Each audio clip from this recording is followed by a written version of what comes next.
안녕하세요, 퉁퉁코딩입니다. 여러분 처음 방문하는 웹사이트에서 쿠키 사용에 동의해달라는 메시지를 보신 적 있죠? 쿠키, 이름은 귀엽고 좋은데 어떤 역할을 하는 걸까요? 이번 영상에서 알아보겠습니다.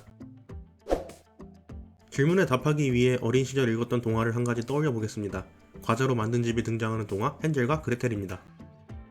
동화 속에서 헨젤과 그레텔은 숲에서 길을 잃지 않기 위해 빵, 과자, 쿠키 부스러기를 흘려 걸어온 길을 표시합니다. 웹사이트 방문 시 만들어진 쿠키는 동화 헨젤과 그레텔에서 유래했습니다. 헨젤과 그레텔이 걸어온 길을 추적하기 위해 쿠키를 사용했던 것처럼 웹 서비스에서는 로그인, 검색 기록 등 우리가 웹사이트에서 어떤 일을 했는지 쿠키에 저장합니다. 그리고 이 정보들을 웹사이트 재방문 시 효율적으로 서비스를 제공하기 위해 사용하며 서비스 개선을 위한 통계 자료로 활용하고 광고에도 사용합니다. 쿠키가 필요한 이유는 HTTP의 특징 때문입니다. HTTP는 웹에서 이루어지는 모든 데이터 전송의 기본이 되는 프로토콜입니다. 프로토콜이 무엇인지 궁금하다면 상단 링크를 참고해주세요. 이 HTTP 프로토콜은 비연결성과 비상태성이라는 특징을 가지고 있습니다. 이런 특징 덕분에 서버는 확장성이 높아진다는 장점을 가질 수 있습니다. 하지만 다음과 같은 문제들이 발생합니다. 한 사람이 웹사이트를 사용하기 위해 서버에 보내는 모든 요청은 연결성이 없어서 항상 다른 사용자로 인식됩니다. 그리고 우리가 웹사이트에서 로그인하고 서버에 다른 요청을 보낸다면 서버는 현재 사용자가 로그인한 상태인지 아닌지 알 수가 없습니다. 이런 문제들 때문에 사용하는 것이 쿠키와 세션입니다. 이번 영상에서는 쿠키에 대해서만 알아보고 다음 영상에서 쿠키와 세션을 비교해 보겠습니다. 우리가 웹에서 어떤 페이지에 접속하거나 서비스를 이용하는 것은 브라우저를 통해 이루어집니다. 브라우저는 서버에서 제공하는 정보를 우리가 볼 수 있게 해줍니다. 특정 웹페이지에 처음 접속하게 되면 서버는 쿠키를 만들어 브라우저로 보내줍니다. 그리고 이 쿠키는 우리의 브라우저에 저장됩니다. 브라우저는 이 쿠키를 저장해 가지고 있다가 서버에 정보를 요청할 때 쿠키에 저장된 정보를 같이 보내줍니다. 그렇게 되면 서버는 쿠키를 확인해 현재 상태를 파악하고 이에 따른 정보를 보내주는데 이것이 다시 브라우저를 통해 보여집니다.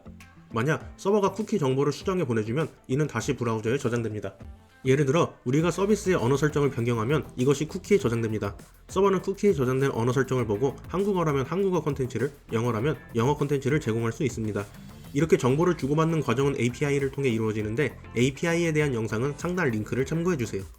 쿠키는 우리의 브라우저에 직접 저장되기 때문에 보안에 좋지 못합니다. 따라서 민감한 개인 정보의 저장에는 사용하지 않습니다. 저는 크롬 브라우저를 주로 사용하기 때문에 크롬 브라우저에 저장된 쿠키를 확인해 보겠습니다. 상당히 많은 쿠키가 저장되어 있는 것을 볼 수 있습니다. 또한 크롬의 Edit This Cookie 확장을 통해서도 쿠키를 확인할 수 있습니다. 이렇게 현재 페이지에서 사용하고 있는 쿠키들을 보여줍니다. Edit This Cookie 확장과 함께 쿠키의 구성 요소를 살펴보겠습니다. 첫 번째는 쿠키의 키입니다. 쿠키를 식별하는 데 사용되기 때문에 중복된 키는 존재할 수 없습니다. 두 번째는 쿠키의 값입니다. 값은 알파벳과 숫자로 이루어지며 크기는 대부분의 브라우저에서 4096바이트로 제한되어 있습니다. 세 번째는 도메인입니다. 현재 쿠키가 어떤 서버로 전송되어야 하는지 지정하는 구성 요소입니다. 따로 명시하지 않는다면 쿠키가 생성된 서버로만 전송됩니다. 네 번째는 경로입니다. 명시한 경로와 그 하위 경로에만 쿠키가 전송됩니다. 보통은 루트 경로를 의미하는 슬래시로 지정합니다. 다섯 번째는 기한입니다. 명시된 만료일이 되면 쿠키는 삭제됩니다.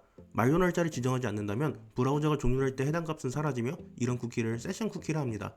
로그인 유지, 2단계 인증 생략과 같이 오랫동안 유지되어야 하는 쿠키의 경우 기한을 30년, 50년과 같이 아주 길게 설정합니다. 마지막으로 보안과 관련된 요소들이 있습니다. 웹페이지에서 쿠키가 어떻게 활용되는지 연구하여 2017년 발표된 해외 논문과 국내 논문이 있습니다. 논문에 따르면 쿠키가 많이 활용되는 웹사이트로는 뉴스 사이트와 쇼핑몰, SNS 등이 있습니다. 이런 서비스들의 주요 수입 창출 수단 중 하나가 인터넷 광고입니다. 인터넷 광고는 서비스 사용자들의 움직임 패턴을 분석해 이를 맞춤형 광고 제공에 활용합니다. 쿠키는 발행 주체에 따라 퍼스트 파티 쿠키와 서드 파티 쿠키로 나눌 수 있습니다. 퍼스트 파티 쿠키는 사용자가 이용 중인 웹사이트 소유자가 직접 생성하는 쿠키입니다. 웹사이트의 소유자는 서비스 운영과 마케팅 등의 일을 활용합니다. 서드 파티 쿠키는 제3자가 발행한 쿠키입니다. 사용자의 행동을 파악해 이를 맞춤형 광고의 타겟팅에 활용합니다. 에드테크 기업들은 웹사이트를 넘나들며 사용자의 행동을 파악해 왔습니다. 최근 구글은 2023년 말까지 서드파티 쿠키 수집의 중단을 발표했습니다. 이로 인해 에드테크 산업에도 큰 변화가 생길 것으로 예상되며 에드테크 기업들은 서드파티 쿠키의 대안들로 다양한 방법들을 제시하고 있습니다. 쿠키는 사용 목적에 따라 필수 쿠키, 성능 쿠키, 기능 쿠키, 타겟팅 쿠키 이렇게 4가지로 나눌 수 있습니다. 예시로 이케아의 쿠키 정책을 살펴보면 각 쿠키의 활용에 대해 명시되어 있습니다. 필수 쿠키는 사용자가 웹사이트의 핵심 기능을 사용하는 데 있어 필수적으로 사용해야 하는 쿠키입니다. 로그인, 장바구니, 결제 등을 이용하는 데 도움을 줍니다. 필수 쿠키에 잘못된 값이 저장되면 웹사이트의 기능이 정상 동작하지 않을 수 있습니다. 성능 쿠키는 사용자의 웹사이트 이용 정보를 수집해 서비스를 효율적으로 개선하는 데 사용합니다. 기능 쿠키는 사용자의 언어, 지역 등의 정보를 저장하여 사용자에게 최적화된 서비스를 제공할 수 있도록 하는 데 사용합니다. 타겟팅 쿠키는 사용자에게 광고 콘텐츠를 제공하는 데 사용합니다. 방금 전 말씀드린 서드파티 쿠키와 가장 연관된 쿠키입니다. 서드파티 기업들은 여러 웹사이트나 본인 서비스의 광고 쿠키를 공유하고 이를 활용해 맞춤형 광고를 제공합니다.